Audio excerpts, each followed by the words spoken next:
నువ్వు ఉండు సూరి. రాఘవా, నా వల్లే మీరు విడిపోయాలి కదా, ఇప్పుడు నా ముందే కలిసిపోండి. అరే రాఘవా, ఫస్ట్ నువ్వు ఒట్టు తీసి గట్టి మీద పెట్టరా. సరేరా, ఇక ఒట్టు తీసి గట్టి మీద పెడతాను రా.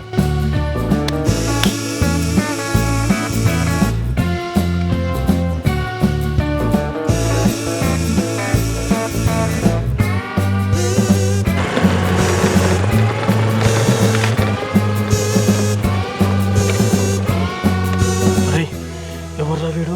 జానకేంద్ర వాళ్ళ దగ్గరికి పోతుంది. ఏమో చింటూ. కార్తీక్, నువ్వెప్పుడు వచ్చినావు బెంగళూరు నుండి? ఇవాళ మార్నింగే వచ్చిన జానకి. ఎలా ఉన్నావు? బాగున్నావా? బానే ఉన్నా కార్తీక్, నువ్వెలా ఉన్నావు? ఏదో అలా ఉన్నా జానకి.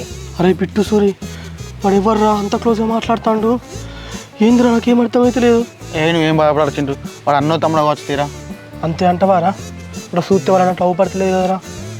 చింటుగా అన్నో తమ్ముడు ఎట్లా అవుతారా? పిల్లగాడు చూస్తే గంట సగం ఉన్నాడు, నాకేదో తేడా కొడతా